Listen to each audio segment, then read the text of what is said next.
Bendito seja o nome do Senhor Jesus. Eu quero cumprimentar a todos com a paz do Senhor. Eu sou o pastor Edivaldo Pereira, você está no canal Rascunho da IBD. O Rascunho da IBD, como os cristãos inscritos já sabem, é que o canal tem a finalidade de trazer uma pré-aula, né? Supomos assim, das lições da Escola Bíblica Dominical das revistas da CPAD. CPAD, Casa Publicadora das Assembleias de Deus, tá certo? E nossa lição desse trimestre, primeiro trimestre, ela é comentada por Douglas Batista e tem como título geral A Supremacia das Escrituras, a inspirada, inerrante e infalível Palavra de Deus. Já estamos finalizando, estamos na lição de número 12, que tem como título As Epístolas instruem e formam caráter. Mas o que é epístola? Qual a diferença de epístola para missiva? Qual é a diferença entre missiva e carta?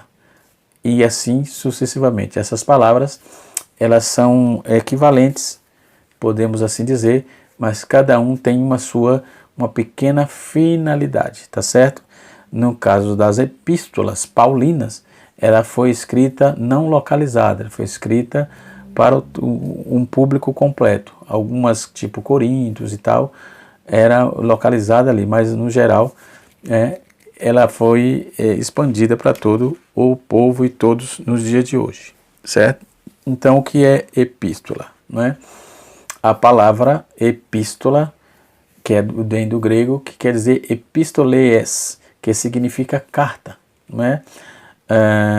Cada carta ou lições dos apóstolos dirigidas às primeiras comunidades cristãs. Então, isso significa epístola. E missiva? O que é missiva? Missiva é uma carta ou bilhete, que é uma mensagem enviada a alguém. Essa palavra é de origem francesa, não é? Que é missive, missive de lettre missive, ok? Então, ela é como que um bilhete, certo? Já a carta, dentro da sua origem correta da palavra, que é uma palavra latina, quer dizer charta, não é? Ou chartae, né? Que é carta dirigida também dirigida a pessoas, né? Uma correspondência, uma mensagem escrita ou impressa, que é enviada a alguém, ou a uma instituição, a uma empresa, uma comunicação. Isso é uma carta, ok? E assim sucessivamente. Então, elas são muito parecidas, as três palavras, mas são equivalentes em alguns aspectos, mas tem pequenas nuances, pequenas diferenças, ok? Então, a palavra epístola vem do grego, epistole, a palavra missiva vem do francês e a palavra carta vem do latim, ok? Epistoles, missive e chartar, ok? Essa é a etimologia dessas três palavras. E o que elas nos ensinam? Nós vamos saber agora toda a doutrina pautada dentro dessas epístolas, ok? As epístolas paulinas, né? Nós vamos observar que dentro desse contexto nós vamos ver as epístolas paulinas, que dá um total de 13, ok? 13 epístolas. Uma das epístolas, todas são destacadas, mas a mais destacada é a epístola de Romanos, aos Romanos, né? E assim sucessivamente. Então, quando vamos trabalhar essa questão de carta, nós vamos ver as cartas apostólicas,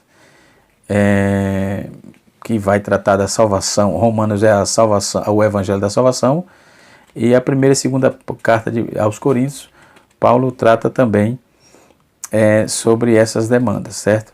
É chamada de epístolas apostólicas, né? E muitos chamam assim, ok? Dentro dessa visão, nós vamos ver o que significa a epístola, o que é isso, qual é a correspondência enviada, o que ela nos ensina, ok? Dentro dessa proposta toda, nós podemos observar aqui que nós temos as epístolas paulinas, né? que também é chamado de epístolas católicas. Nós temos as epístolas de Hebreus, não é? De Hebreus, que é chamado, e temos as epístolas universais de Pedro, epístola de João e epístola de Judas, ok? Então esses materiais, essas escritas circulavam na igreja, não é? Alguns comentaristas dividem aí cartas e epístolas no Novo Testamento. Eles vão trazer um distintivo aí de 4 blocos. Eles falam que o primeiro bloco é as epístolas, chamadas epístolas escatológicas. Essas epístolas escatológicas, elas tratam das coisas dos últimos dias. Elas são 1ª e 2ª Tessalonicenses. No outro bloco, eles dividem também as epístolas soteriológicas. Essas epístolas soteriológicas, elas dividem-se e elas falam a respeito da salvação, a saber, Romanos, Gálatas, 1ª e 2ª Coríntios. Depois tem as epístolas eclesiásticas, também chamadas de epístolas eclesiásticas, ou eclesiológica, ou melhor, vamos aqui corrigir, epístolas eclesiológicas, que tratam da igreja, são elas Efésios, Colossenses, Filemão e Filipenses. E temos as epístolas pastorais, a saber, 1ª e 2ª Timóteo e Tito. Então essas epístolas são chamadas de epístolas pastorais, ok? E assim é que se define as epístolas dentro do campo teológico, não é? E assim sucessivamente. Então, o que ela nos ensina? Ela vai nos falar sobre a salvação, vai nos falar sobre o propósito de Deus para a vida do ser humano. Ela vai nos tratar de assuntos sobejos com respeito ao que precisamos para a nossa salvação, ok? Então, dentro da nossa lição, nós vamos observar que nós temos aí esse significado. Quem escreveu as epístolas na Bíblia? Surgem essas perguntas. A maioria das epístolas, conforme vemos, nós vamos observar que muitos falam Paulo, né? Paulo. A maioria delas foi Paulo que escreveu. Os escritos de Paulo somam 13 cartas. Já as 8 restantes, no caso, os 8 epístolas foram escritas por diferentes autores, a saber, Tiago, Pedro, João, Judas e o desconhecido escritor de Hebreus, né, que tem comentarista que diz que é Paulo, outros dizem que não, então ela é anônima, não é? Então não temos, ninguém bateu o martelo e dizendo que é autor dessa carta, ok? Então, mas todas as epístolas têm em comum o fato de que o seu conteúdo foi inspirado pelo Espírito Santo, né? Isso significa, independentemente de que foi o instrumento que Deus, um instrumento humano, que Deus é o verdadeiro autor das epístolas, certo? Então, jamais as epístolas devem ser vista como superior a outra, ou seja, de alguma forma prática. Isso porque as epístolas paulinas, elas possuem o mesmo valor das epístolas aos Hebreus, escrita por um escritor anônimo, né? Um escritor desconhecido. Portanto, todas as epístolas do Novo Testamento, ela tem equivalência e autenticidade, autoridade e inerrância. Então, elas são iguais, ok? Então, quando vamos falar, por exemplo, de Hebreus, ele vai fazer uma recordação dos homens que viveram, marcar a história, né? Que nos anais sagrados, né? Nós vamos observar. Então, quais são as epístolas da Bíblia e como elas estão organizadas? Vamos ver aqui. Alguns estudiosos, eles, conforme eu já fiz essa alusão também, dividem-se em grupos. As epístolas escritas por Paulo, por exemplo, são chamadas de epístolas paulinas e as demais são chamadas de epístolas gerais, né? E também epístolas pastorais. Então, contudo, até dentro das cartas de Paulo, os comentaristas criam subgrupos, né? Conforme eu já citei alguns aqui, para melhor organizar os escritos, né? conforme o seu propósito, e assim vamos ver o que vamos achar aqui, ok? Dentro das epístolas paulinas nós vamos ver Romanos, 1ª e 2ª Coríntios, Gálatas, Efésios, Filipenses, Colossenses, 1ª e 2ª Tessalonicenses, 1ª e 2ª Timóteo, Tito e Filemão.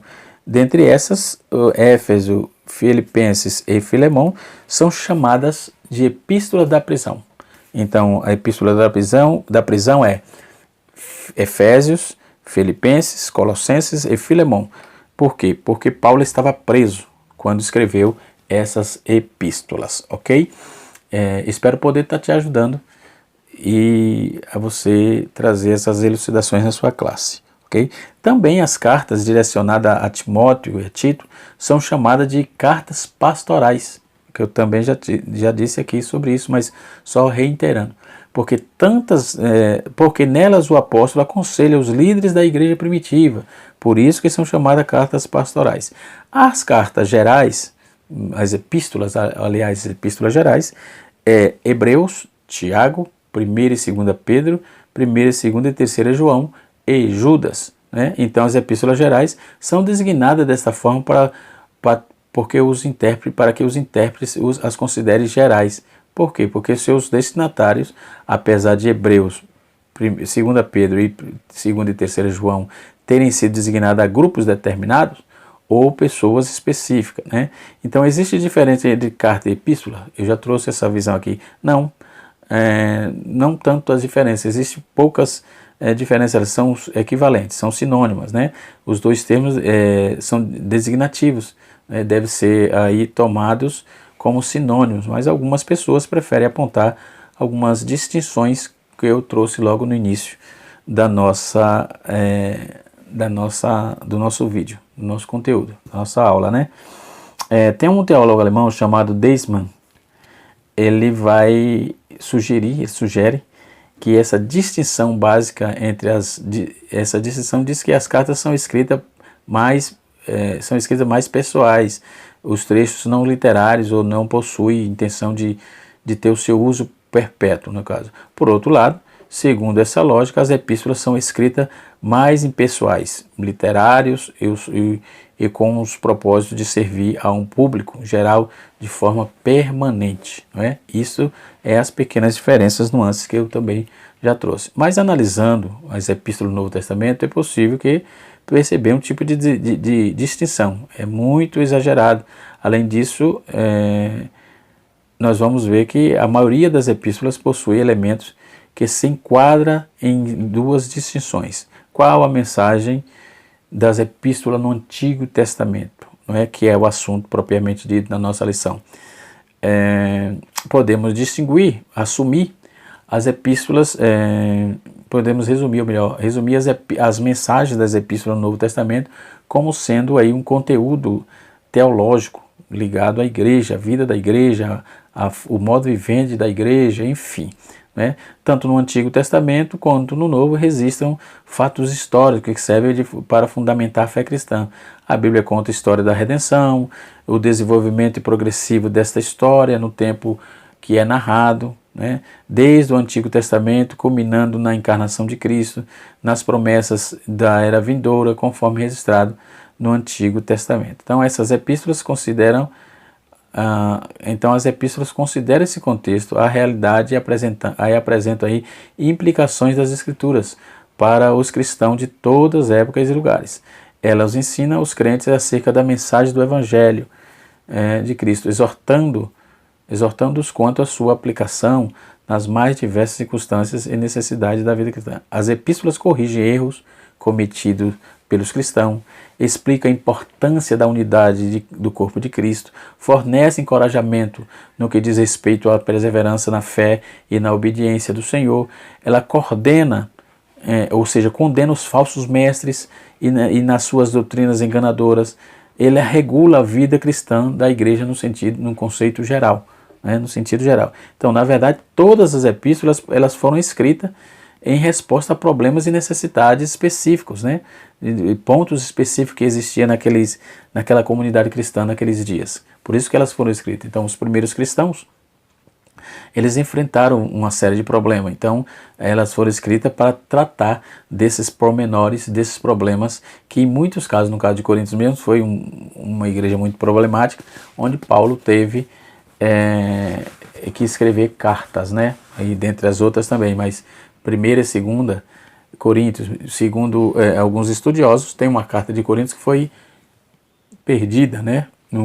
Em Colossenses mesmo, Paulo faz referência à carta de Laodiceia, né? Essa carta, esse documento também foi perdido, né? Não se acha esse documento, né? E quando ele diz que, se não me foge de memória, 4,16 de Colossenses, que ele diz assim: leia toda essa carta e dá também para os Tessalonicenses. Os Tessalonicenses precisam ler a carta de vocês, como vocês precisam ler a carta dos Tessalonicenses, dos Laodicenses. Então essa carta ela circulou, mas não está em nossas mãos. Então nós estamos, por isso que elas eram importantes. Então o que é que continha nessas cartas, tanto as que estão em nossas mãos, quanto as que não estão mais, não é? Não esteve em nossas mãos. Elas eram importantes porque pontuava, ela regulamentava situações e chamava a atenção de muitos dos crentes ali naqueles dias. Essas que temos hoje é o suficiente, com certeza, para normatizar a nossa fé cristã.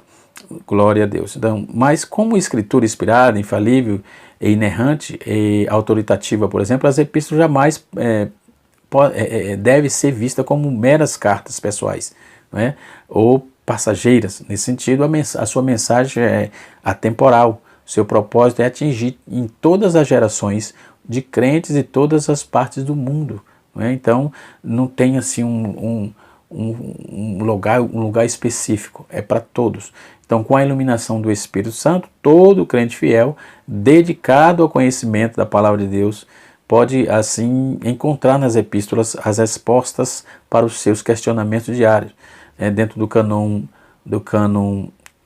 no Novo Testamento, é formado por 27 livros. Desses 27, 13 são de autoria de Paulo, isto é, representa cerca de 48% dos escritos do Novo Testamento, das epístolas, enfim, do Novo Testamento, que são 27 livros, 13 é escrito por Paulo, 48% faz parte desse compêndio aí, Paulo escreveu.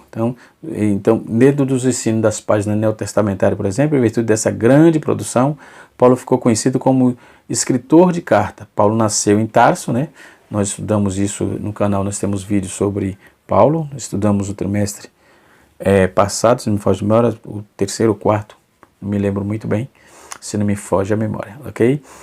Que estudamos, sim, estudamos. Temos vídeo aí também, ok? Então, Paulo nasceu em Tarso, na cidade da Cilícia, atual Turquia e tal, e enfim, sucessivamente. Não cabe aqui esboçar Paulo, né? Após sua convocação, Paulo inicia um ministério na Arábia, também dentro da sua primeira viagem e tal. Quais são as epístolas gerais? Quais são? As epístolas gerais são as 8 cartas do Novo Testamento, que não foram escritas pelo apóstolo Paulo. São elas: Hebreus, Tiago, 1ª e 2ª Pedro, 1ª, 2ª e 3ª João e Judas. Essas epístolas também são conhecidas como epístolas universais ou epístolas católicas, ok? Porque universal quer dizer católico, ok? Então, inicialmente as epístolas aos Hebreus não foi contada entre as epístolas gerais. O próprio motivo era que se acreditava que essa carta era uma das cartas das epístolas paulinas, inclusive a primeira que foi Eusébio que usou essa designação, Eusébio de Cesareia, não é? Ele que usou essa designação de epístolas gerais. Quem foi primeiro a usar? Eusébio de Cesareia, ok? Ele se referiu a essas cartas como sendo as epístolas universais, também Eusébio de Cesareia. Com o tempo, a maioria dos estudiosos começou a considerar que a autoria da carta aos Hebreus não deveria ser atribuída a Paulo. Desta forma, a carta passou a ser contada por muito aí como uma das epístolas gerais. Por que epístolas gerais? Eis a pergunta. Elas recebem essa designação porque basicamente elas foram escritas para um público mais universais. Isso significa que, em comparação às cartas de Paulo, as epístolas gerais são mais abrangentes, a maioria delas não possui destinatário específico, né? Mas isso não quer dizer que as epístolas gerais não possuam, no caso, destinatário. Pelo menos aí, ao contrário, muito pelo contrário, a epístola de Pedro, por exemplo, foi escrita pelo apóstolo aos cristãos que moravam em Ponto, na Galácia, né? Capadócia, Ásia, Bitínia. Então ele escreveu para aquele público lá. Então não era um local específico. E quem escreveu foi Pedro. Então essas províncias eram províncias da região da Área Menor. Também é provável que a segunda carta de Pedro tenha sido considerada aí, endereçada a esses cristãos, né? A menos que Pedro tenha escrito outra carta que acabou sendo perdida, né? Nós vamos conferir isso em 2 Pedro, capítulo de número 2, e no seu verso, 2 Pedro, capítulo 3, no seu verso de número 2. Deixa eu pegar uma Bíblia aqui. Segunda Epístola de Pedro, eu quero ler esse texto com vocês. Eu vou ler numa tradução ecumênica aqui, a TEB, tradução ecumênica da Bíblia. 2 Pedro, aliás. 2 a Pedro, carta de 2 Pedro, deixa-me ver aqui. Isso, 2 Pedro achei. No seu capítulo 3 e o versículo de número 1 diz assim: O dia do Senhor pode tardar, mas chegará. Meus amigos, esta já é a segunda carta que eu vos escrevo. Em ambas estas cartas eu faço um apelo a vossas lembranças para estimular em vós a maneira certa de pensar. Isso Pedro estava enfatizando que já era a segunda carta, então possivelmente para o mesmo público. Ele estava em Ponto, ele morava em Ponto, né? E ele escreveu para a Galácia, para a Capadócia, para a região da Ásia e Bitínia. Então ele disse: eu já escrevo, é a segunda carta que eu vos escrevo, né? Então, de forma semelhante, a carta dos Hebreus foi escrita aí para um grupo de cristãos. Aparentemente, esse grupo era formado por cristãos judeus da diáspora, aqueles que tinham saído, vivido na diáspora, que provavelmente vivia na região da Itália, Roma, talvez em Roma ali, conforme lemos em Hebreus 13, 24. A carta de João, por exemplo, também tiveram seus respectivos destinatários.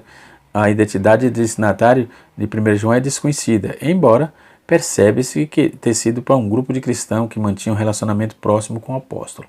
Isso vamos ver em 1 João 2, verso 1 a 18, 1 João 3, verso 7 e verso 18, 1 João 4, verso 4, 1 João capítulo 5, verso 21. Então, com essa coleção da segunda epístola, com relação, aliás, à segunda epístola de João, o texto diz que a carta foi enviada à senhora eleita e aos seus filhos, 1 João 1 e 1. Né? Então essa foi a designação para tanto, com referência literal a uma senhora cristã e seus familiares, como pode ser uma referência figurada da igreja. E já a terceira epístola foi escrita a um cristão chamado Gaio. Fiz um tratado ao amado Gaio. Né? Quanto aos demais epístolas gerais, tudo indica que os seus destinatários, de fato, eles pertenciam a grupo mais amplo. Tiago escreveu aos 12 que se encontravam na dispersão, Tiago 1 e 1. Essa declaração pode se referir de forma específica aos cristãos judeus que estavam dispersos pelas nações, ou de uma forma figurada aos crentes judeus e gentios que estão aí unidos em um só corpo, conforme Paulo enfatizou em Efésios, né? Então, mas que vive aí como estrangeiro, peregrino na terra e etc e tal. Então, por fim, sabe-se que os destinatários da Epístola de Judas é considerado também um elemento presente no texto. Muitos intérpretes consideram que talvez fosse judeus cristãos. Qual a importância das epístolas das epístolas gerais? A verdade é que infelizmente algumas epístolas gerais tiveram sua canonicidade discutida ao longo da história da igreja, e mais debatida. Para trabalhar essa proposta, eu indico esse material dentre outros que temos aqui, mas esse material ele elucida muito bem aqui, entendeu? A essência do Novo Testamento, ele enfatiza muito bem. Eu uso bastante esse material, tem vários outros aqui atrás de mim, mas eu uso bastante ele é mais sintetizado, mais simples e mais sintetizado aí para trabalharmos essa questão sobre a importância, né, e sobre essas epístolas gerais, não é, ao longo que foi discutida aí a sua canonicidade. Esse livro é muito bom para isso, tá certo? Ele traz aí bastante informações e aclara bastante a nossa concepção, né, a nossa abordagem. Glória a Deus. A concepção, a questão de crer, a abordagem, a questão de tratar, falar e assim sucessivamente. Então, por exemplo, as epístolas, elas nos instruem sobre, nos dá as instruções salvíficas, nos dá a instrução a respeito de Cristo, nos dá a instrução a respeito das últimas coisas, né? As epístolas pastorais e pessoais também, ela nos instrui, né? Ou seja, ela nos instrui, nos dá instruções pastorais e nos dá instrução pessoais, né? Então nós temos informações muito objetivas. Então o que é que ela nos forma? As epístolas de Pedro, por exemplo, foi escrita aos irmãos dispersos de Ponto, Galácia, eu já trouxe essa visão aqui, que refere-se aos judeus convertidos a Cristo, mas principalmente aos gentios cristãos que habitavam em uma dessas 5 províncias romanas. Não é? Já as epístolas de João, 1 João, ele adverte o falso ensino, que negava-se a encarnação de Cristo, e os demais heresias gnósticas que pautava e vivia naquele dia rondando os cristãos novos conversos, né? E assim sucessivamente. Os hereges ensinavam que Cristo só tinha a aparência de ser humano. Essa heresia é chamada de docentismo, e do grego quer dizer dokel, que quer dizer parecer, não é? Parecer. Então, o gnóstico, por exemplo, ligava a salvação a uma experiência de revelação esotérica, que no grego é gnosis, ou seja, conhecimento. Então, João esclarece que ele próprio era testemunha da encarnação. Bendito seja Deus. Muito forte aqui, não é? 1 João capítulo 1, versículo de número 1 a 4. Então, ele explica que o salvo deve viver em comunhão com os irmãos, né? Afaste-se da prática do pecado, amar uns aos outros, vencer o mundo por meio da fé. Entendeu? Então, cada epístola dessa, ela nos ensina e nos instrui, nos forma o nosso caráter, né? Trabalha dentro dessa propositura, trazendo a nós informações salvíficas, a saber, nesse grupo vamos enfatizar que a doutrina da salvação, lá em Romanos, destaca-se, eu falei isso no início do vídeo, né? Porque Cristo nele se descobre a justiça de Deus de fé em fé, que está escrito, mas o salvo vive da fé, Romanos 1,17.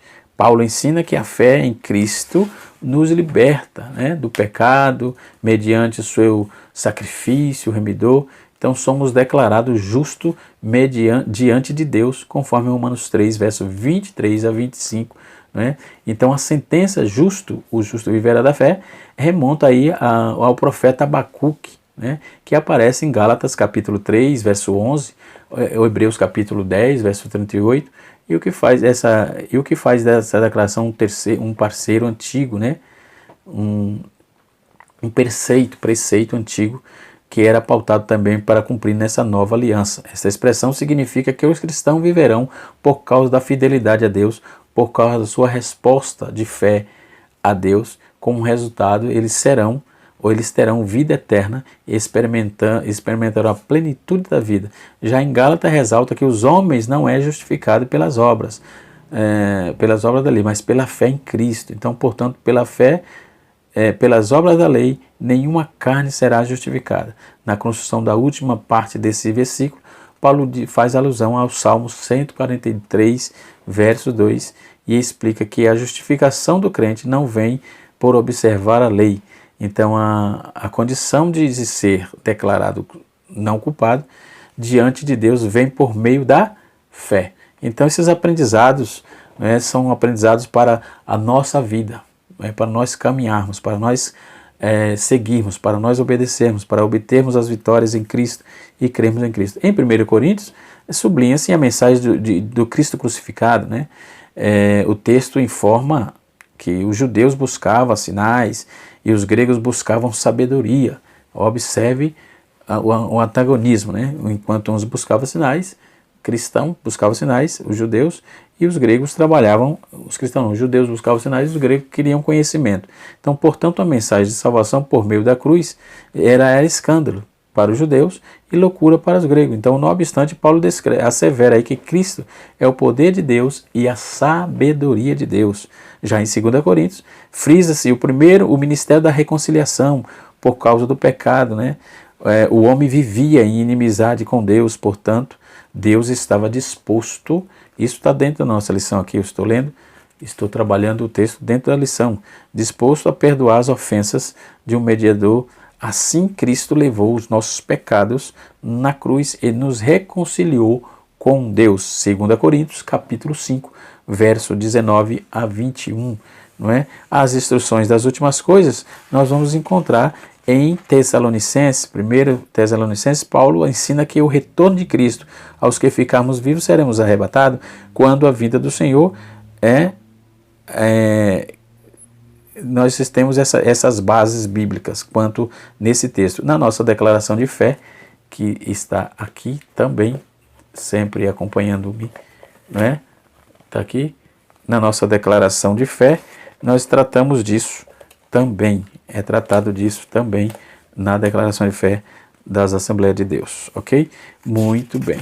Baseado nesses contextos, né, nós vamos encontrar aqui.